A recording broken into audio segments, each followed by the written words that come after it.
Hi everyone, welcome. I'm down here in my wormery and I've got a whole bunch of stuff out here on the bench. So let me really quickly explain what I'm about to do here. It was 700 days ago that I had taken the contents of this little tiny bag here. It's a little fabric bag that was sent to me by the crazy worm lady, Emily. And within this bag there were 500 cocoons for European nightcrawler worms. And I took those 500 nightcrawler cocoons and I launched them off into a fairly small container, and that was 700 days ago. And over those past 700 days, the worms that emerged from these cocoons that came in this little tiny bag, they've gone ahead and they hatched out of their cocoons. They went ahead and they occupied the space that they were inhabiting inside a fairly small container. I moved them into a somewhat larger container after a while, and then eventually they ended up in that container that you see back in the corner over there. That container is a VermiBag Mini, and that VermiBag Mini was sent to me by the owner of the VermiBag company, by Tom. Thank you, Tom. And thank you, Emily. And today, after 700 days, on the 700th day birthday of these worms, I've decided it's time to move them out of that bag and put them into a new home. So all the stuff that you see here is intended to help me get to that objective. So my game plan was to try to make that as quick and painless as possible. I really don't know what to expect, but my plan was to take the material that's in that container and run it all through this little sieve that I created. It's just a piece of hardware cloth, a piece of flexible screening material that I used to try to separate different types of large and small materials from each other. So gradually my plan was to just move the material from that bag into here to be able to separate what will eventually become worms that get caught up in the screen and all the finished vermicompost that passes through the screen. So for all the vermicompost I was going to treat as sort of a material that could very well be rich with lots of little tiny baby worms that did pass through the screen, didn't get caught in the screen, as well as cocoons too that have yet to hatch. So I was going to use these two perforated containers. Who knows, it might fit into one, but I was going to use these two perforated containers to hold all those castings for a little while at least, because eventually the castings will get used in my garden. But I want to make sure I leave a little bit of time for any cocoons that might be in there to hatch. So if I could fit it all into one container, that's fine, but I'm prepared to have two on hand.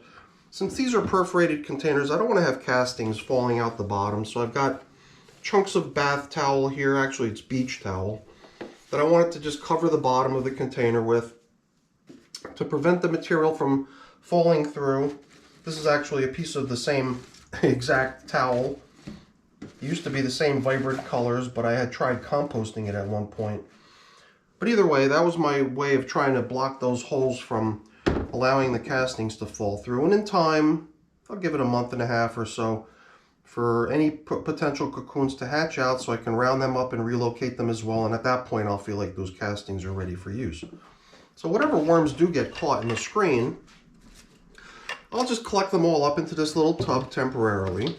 And once I've got all the worms, all the adult worms at least, collected, I'm going to be releasing them into this nice new bin that I built for them a couple weeks ago. It's just been sitting here priming, and it's nice and damp. It's all kinds of cardboard, paper, different types of bedding materials, as well as some fresh food laid in there. And they've even got some leaves that I'm going to sprinkle on the top once we're finished. So that's my game plan. I think I've got everything I need to get it done. But I guess we'll see as we get started. So I'm going to arrange things here in such a way that I can sort of get a little bit of a production line started. And hopefully we'll have this done in a jiffy. All right, let's get going. So now before getting started here, I've gone ahead and I did a quick trial run of this, and I've already discovered one unanticipated twist, which is that I am going to end up with some really nice material once I pull up handfuls of this stuff and shake it out. And I'm going to end up with a whole bunch of really nice fine casting material and probably a bunch of cocoons going along for the ride too. But what's going to end up in here is not just worms, basically. So let me just show you really quick what I'm talking about. Then I'll explain how I'm going to adapt to these changing conditions. So as I started placing this stuff into the screen, I came to the realization that there's a lot of chunky material in here which is still kind of damp, and if I do give it a crumble, a lot of it does fall apart into small stuff that'll probably screen pretty readily. And I could probably even help a lot of it along before I start shaking and screening. But eventually I'm going to be left with a bunch of material, let me show you, within the screen, which is about marble size or maybe even larger, which does not screen through readily. And you can see the really nice finished castings are coming through, and a whole bunch of cocoons too. Even some mature worms seem to slip through the cracks, which maybe I can even pick them out and prevent them from ending up in the finished castings. Not that that's a problem. But you can see what I'm left with is far from worms only. It's a whole bunch of little marble size stuff, which given enough time to dry out a little further would probably crumble pretty readily just from being agitated, or maybe just on its own without any breaking or declumping, if you will. So I've already decided that I'm going to adapt to this unforeseen circumstance by doing the first part just as we had talked about, which is putting all the castings into here and then taking everything that does not pass through the screen and putting it into here. But we're not going to be launching a collection of worms only into a new bin at this point. What I'm going to be left with is a bunch of stuff that still needs time to dry from the look of it. So that's what I'm going to do. I'm going to use the other tub, not for holding a bunch of nice fine screened castings only, but I'm going to use that container to help this material dry further so that at some point we can accomplish the task as I had envisioned it, which is to allow all of this stuff to get screened out and pass through the screen, leaving worms only. But today it seems like we're really not prepared for that to happen. And I guess the nature of a container like this being so deep, it is a little difficult to envision that stuff actually drying out thoroughly, considering how deep it is. So it's not too surprising that that's what we were left with here. So you could see I'm pulling little baby worms out here too. It doesn't seem necessary because ultimately the whole idea of this stuff here is that it's going to be sort of a worm nursery where all the cocoons are, but all the immature little worms can certainly remain there too. But you could see that my little temporary holding container is going to fill up pretty quickly with, not only worms going into it, but these little marble-sized chunks of casting material too. So at some point I'm going to have to offload whatever gets caught in the screen and gets collected over here into that other tub where we're going to be able to give it plenty of time to dry off. Maybe it won't even take that long. And then we can really try to repeat this process at a later time and potentially find that we get much better results, or results that are more aligned with what I had envisioned originally. And, I went into this completely aware of the fact that I might have to adapt to the outcome of my process being executed the way I had planned it. So I'm not upset about it. I'm not disturbed. I was totally prepared for, potentially needing to switch gears and adapt to a different set of circumstances. So it's cool. I got no problem doing it this way.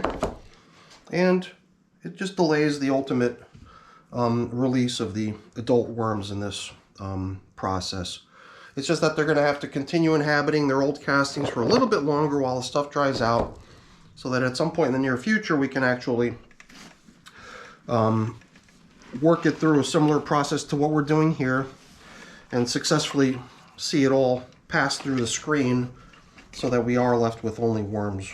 I did do this recently with some African nightcrawlers. I believe it was only maybe a week ago. And the material in that case was extremely dry.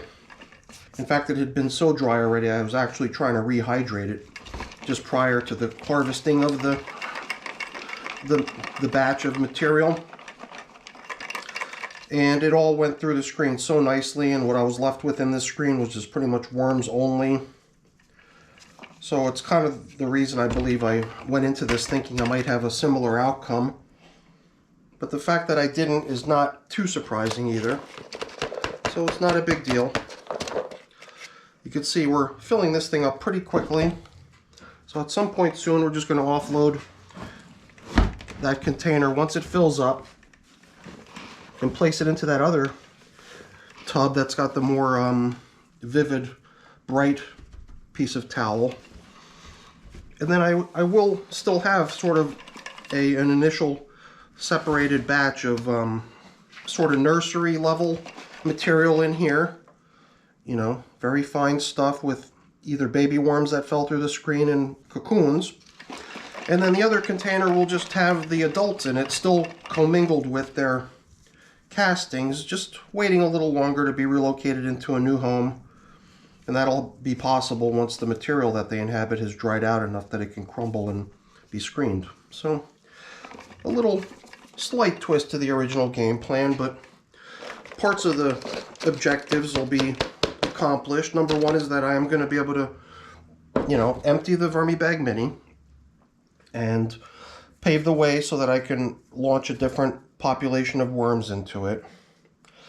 I should probably also note that what I'm doing with this VermiBag Mini is certainly not what was intended by the designer. So the whole idea when you've got a VermiBag Mini is that the hatch on the bottom is where you're supposed to be removing the material from, and ultimately not taking the entire contents of the bin when you do so. The whole idea is that you're only removing some of the more heavily broken down finished castings that are at the very bottom, and at the very top you're still actively composting with what remains in the system. And since it's tapered, the shape of the container is meant to kind of hold the active material up top in place while you sort of chip out a little bit of the finished material out the bottom. And I'll admit, I've yet to open up the hatch on the bottom of my VermiBag Mini. I've always used my VermiBag Mini as sort of just a big bucket, as you can see. And I believe when I next commission that system, I will strive to run it as a continuous flow-through system, the way the designer of the system intended. But on this go around, I'm, like I said, using it pretty much as just a bucket. And a lot of people criticize that I should probably say so when I'm doing this stuff, because it's certainly not the way it was intended to be used. Continuous flow through system is supposed to operate just the way the name of it implies, which is the material is supposed to flow through, and the process is just supposed to be continuous with no beginning or end. It's just that I kind of opted to use it a little differently in this case, but we'll probably run it a little bit more conventionally on the next go around.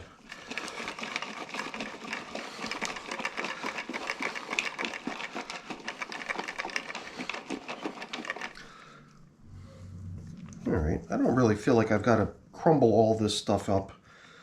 I'm going to be giving it time to dry, so whatever passes through today is good. It's beautiful castings. I could see cocoons all over the place every time I glance down into the collection of finished castings. It's so fine and beautiful, I just feel like I want to sit here and run my fingers through it. But I'm not going to do that. I'm going to try to stay on point here and continue this, but I'm running out of room, so I believe I am going to have to go ahead and grab that other container that's got the nice clean piece of towel covering the holes on the bottom and place this stuff in there to give myself a little room to continue. So let's take a break from the screening for a moment. Set this aside. Now we could fetch the other container. So these leaves are not going to be used today either. I guess I'm just going to cover up the bottom. Then we can place the contents in here. Wow, it's heavy. As you would expect. vermicompost is a pretty heavy material. So we'll place these little guys in here. You can see there's a good number of worms hanging out in this stuff. And that gives us room to continue. I'm wondering how far I'm going to be able to go with this. I'm just trying to get a sense of the ratio between how much stuff did pass through the sieve and how much stuff didn't. And it does seem like it's coming out as sort of an even split. So it does seem like I'm going to fill up both of these containers pretty equivalently. Equivalently? So it doesn't seem like I'm going to run out of room in one and have to figure something out. I think this is going to work. So let's press on.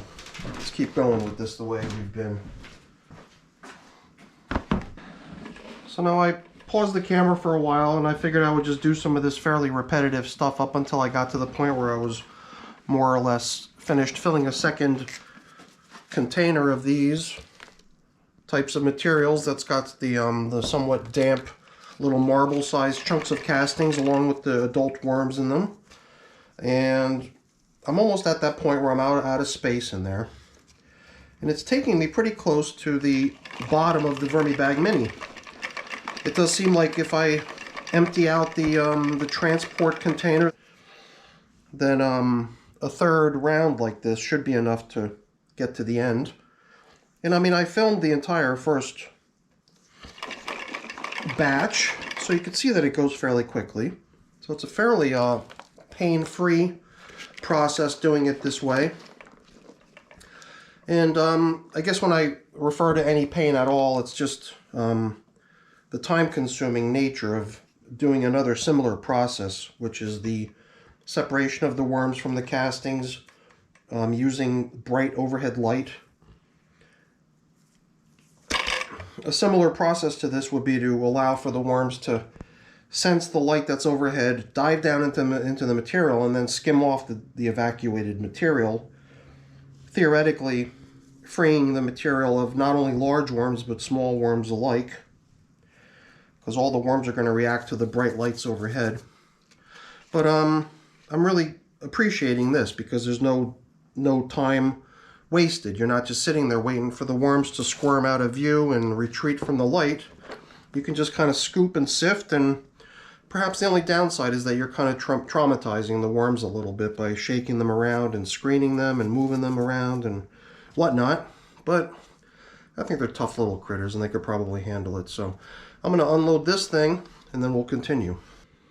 So it's my guess that one more round of this, of trying to get to the top of this container to haul over the little marble-sized compost chunks and the worms, that should probably do it. One more round and I think we're going to be done here.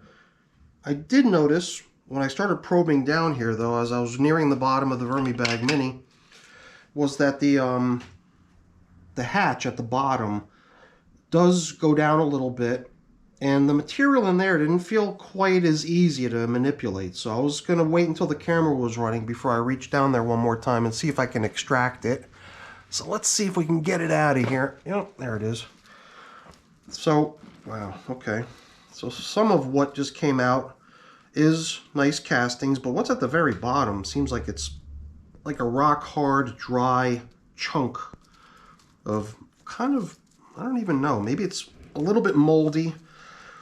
I usually try to keep my other hand free so I can manipulate the camera and whatnot, have one hand free, but this stuff is really hard. So I'm going to see if I can at least chip off a chunk of it and get it back down into the container so it can be processed along with the rest of it. But it seems like what remains is going to have to get soaked or something. I'm not sure what it's going to take. Or maybe it's just a matter of including it with the stuff that didn't screen out, kind of submerging it, and then maybe it'll hydrate and soften up and become a little bit easier to manipulate. But what I find so amazing is this little worm here trying like heck to burrow into this stuff, even though it's so hard I could barely chip away at it. What in the world are these worms thinking? So I'm not even sure if this stuff is worth fiddling around with. I'm assuming it's castings, but it is just kind of looks moldy, and it looks like it might even have some residual bedding materials in here. So this stuff might just have never received the attention that it needed to break down thoroughly. But I'm definitely curious to see what the heck this stuff is. So I'm going to include it with the stuff that the worms are inhabiting right now. Since that stuff is a little bit damp, I'm going to bury it, and maybe the moisture from that will seep into here and hydrate it and loosen it up, and I'll be able to maybe chip away at it a little bit more easily. But I believe what remains is probably an amount that I can do with sort of one more round of screening through there and separating the really fine stuff from the stuff that won't sift through, and then we'll be done. All right, let me move this stuff over. So I've restored cleanliness to my clean hands so I can manipulate the camera and whatnot for the most part without a filthy hand. But I did take that chunk that I had in my hand a moment ago, and I did kind of bury it within the other container that the worms are in with their little marble-sized chunks of damp castings. And I believe that what we're left with here is probably an amount that I could work through in one final round. So shouldn't take much longer. But once again, since it is kind of repetitive and there's not much to see, I'm going to work this last session through without filming it all. And then we'll regroup here after I'm finished. And we'll try to size up the outcome of this little project. And then we're going to be almost finished. Naturally, when I'm done, I'm going to have a little bit of cleaning up and putting things away to do. But yeah, let's press on here. So now I'm nearing the end of the process, and I'm starting to fish out stuff from the bottom of the container that looks, you know, similar to that block that we pulled out. It's got some chunks of uncomposted bedding. You can also see the material that's passing through the screen is no longer dark in color and black. It's that kind of moldy, dry stuff. Not even sure what to make of it. But rather than continuing this process and kind of tainting this really nice finished castings type material with all kinds of other weird stuff, and I think even, you know, not wanting to place it in with this stuff either, I'm thinking I'm just going to take whatever remains in this VermiBag Mini, and I'm going to treat it as stuff that still needs some time to get to a more mature state. And I'm just going to dump out what remains into another one of my active European nightcrawler systems that I've got up on the shelf. So that stuff, all that non-broken down stuff, I could even fish some of it out of here. If there's little chunks of stuff that looks like it still needs time to break down, it'll have a chance to do so in another active worm bin, rather than being commingled with all this stuff that's kind of, you know, approaching that finish line of being ready to be harvested and stuff like that. So yeah, this stuff I think will be better off in another active worm bin where it can get worked down nicely and utilized by the worms in there. So we're almost done. I like this. Let's get these little guys over with the rest of their friends and neighbors into that other container. Then we can start winding things down here. So now that my VermiBag is almost empty, it's so light, it's incredible. I was actually kind of surprised.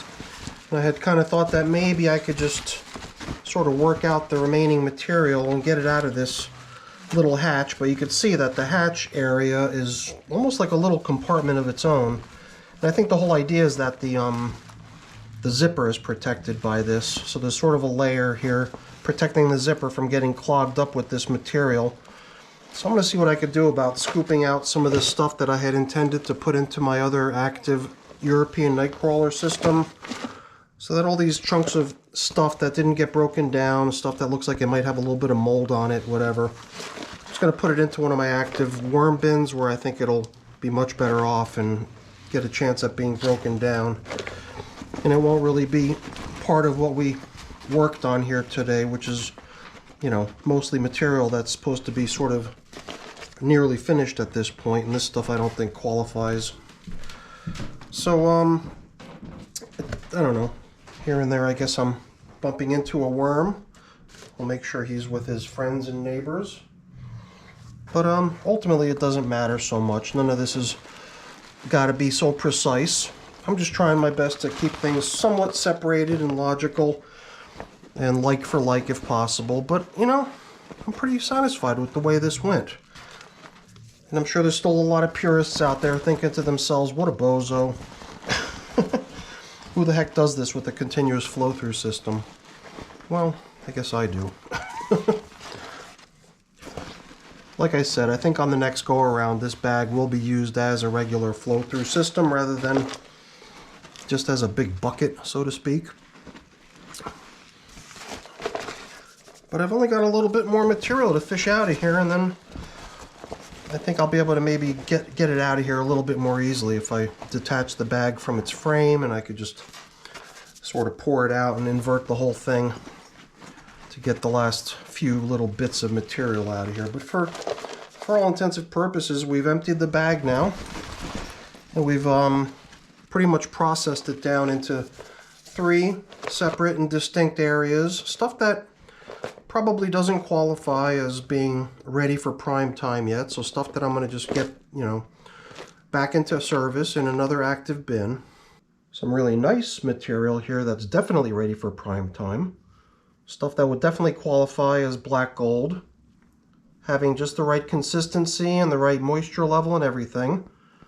So, you know, effectively this stuff could go straight into the garden and be used right away, but we're going to give it a little bit more time here in the wormery to allow any cocoons that might still be in the material to hatch, so that at some point in the near future we might be able to collect up some baby worms out of here before utilizing the castings outside in the garden. And then, last but not least, some of the unexpected leftovers here that we didn't anticipate, but, you know, totally understandable, which is a little bit of material that just didn't really crumble as anticipated. And it's presently the home of all the worms, which would have ideally been separated entirely from the material that we're inhabiting. But the worms are still in their material.